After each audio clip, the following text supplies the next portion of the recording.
फूट डालो, राज करो। ममता बनर्जी का संघ पर सीधा वार मुर्शिदाबाद। हिंसा पर ममता बनर्जी भड़क गई। बीजेपी आरएसएस पर लगाया देश में नफरत फैलाने और समाज को बांटने का आरोप। बोली, संघ परिवार देश के लिए खतरा बन चुका है, अब ये नहीं चलेगा। संविधान बचाओ रैली से कांग्रेस का नया आंदोलन। 25 अप्रैल से कांग्रेस पूरे देश में संविधान बचाने की रैली निकालेगी। मकसद सामाजिक, आर्थिक और राजनीतिक न्याय की मांगों को जनता के बीच पहुंचाना। राहुल गांधी के नेतृत्व में होगा बड़ा शक्ति प्रदर्शन। राहुल गांधी की 3 बड़ी मांगें, जाति जनगणना, आरक्षण की सीमा खत्म और एमएसपी गारंटी। कांग्रेस ने सामाजिक न्याय की लड़ाई में आर पार की तैयारी कर ली है। जातिगत जनगणना, निजी संस्थानों में आरक्षण और 50% सीमा हटाने की मांग। किसानों के लिए स्वामीनाथन फार्मूला लागू करने की वकालत भी। ईवीएम से छेड़छाड़ का सनसनीखेज आरोप।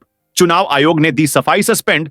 पुलिस अफसर रणजीत कासले का वीडियो वायरल। ईवीएम में गड़बड़ी के गंभीर आरोप। कांग्रेस ने वीडियो को शेयर कर मचाया बवाल। चुनाव आयोग बोला, प्रोटोकॉल पुख्ता है, मामले की जांच शुरू हो गई है। अनुराग कश्यप के मुंह पर कालिख। गुस्से में उतरी चाणक्य सेना। ब्राह्मण समाज पर विवादित बयान देना पड़ा भारी। चाणक्य सेना ने ऐलान किया, जो अनुराग कश्यप के चेहरे पर कालिख पोतेगा उसे मिलेगा 1 लाख का इनाम। सोशल मीडिया पर भारी नाराजगी और एफआईआर दर्ज। सीजीआई पर निशाना साधने वाले बीजेपी सांसद से पार्टी ने बनाई दूरी। निशिकांत दुबे के बयान से बीजेपी ने पल्ला झाड़ा। पार्टी बोली, न्यायपालिका पर निजी राय है, हमारा इससे कोई संबंध नहीं। बयान की तीखी आलोचना।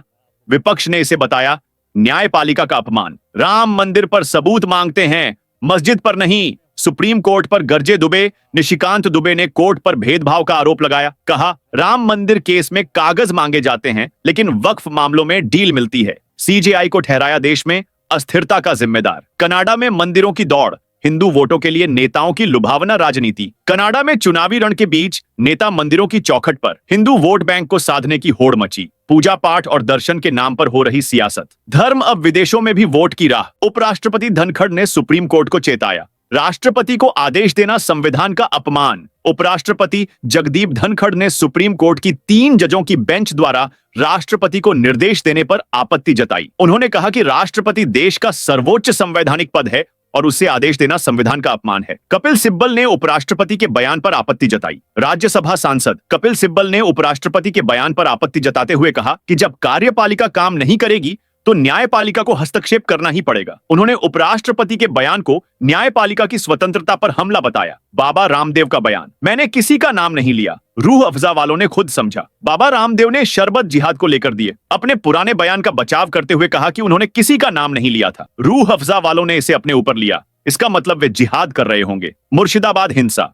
राज्यपाल मालदा पहुंचे। पीड़ितों से मिले। मुर्शिदाबाद जिले में वक्फ संशोधन अधिनियम 2025 के खिलाफ प्रदर्शन हिंसक हो गए, जिसमें 3 लोगों की मौत हुई और 10 से अधिक घायल हुए। राज्यपाल ने पीड़ितों से मुलाकात की और केंद्र को रिपोर्ट भेजने का आश्वासन दिया। सीएम स्टालिन की नीट परिसीमन पर अमित शाह को चुनौती। तमिलनाडु के मुख्यमंत्री एमके स्टालिन ने केंद्र सरकार पर कटाक्ष करते हुए कहा कि राज्य कभी भी दिल्ली के प्रशासन के आगे नहीं झुकेगा। उन्होंने अमित शाह को स्पष्ट जवाब देने की मांग की। ट्रंप का अल्टीमेटम, रूस यूक्रेन शांति वार्ता में प्रगति नहीं हुई तो अमेरिका पीछे हटेगा। अमेरिकी राष्ट्रपति डोनाल्ड ट्रंप ने चेतावनी दी है कि यदि रूस और यूक्रेन के बीच शांति वार्ता में जल्द प्रगति नहीं हुई तो अमेरिका अपनी मध्यस्थता से पीछे हट जाएगा। अमेरिका में वीजा रद्द होने वाले छात्रों में 50% भारतीय। अमेरिका में वीजा रद्द होने वाले छात्रों में 50% भारतीय हैं। विदेश विभाग ने इन छात्रों को देश छोड़ने का आदेश दिया है, जिससे भारतीय छात्रों में चिंता बढ़ गई है। बांग्लादेश ने पाकिस्तान से 1971 के नरसंहार पर माफी मांगने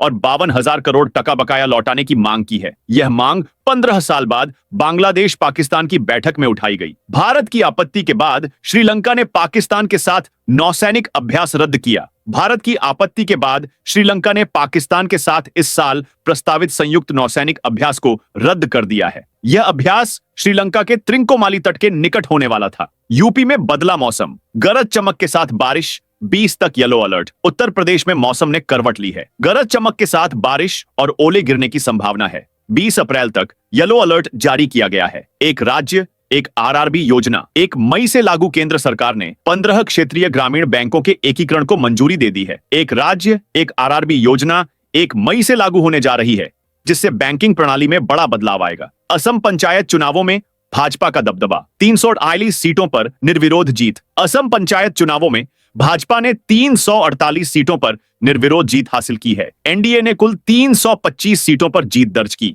जिससे विपक्ष की स्थिति कमजोर हुई है।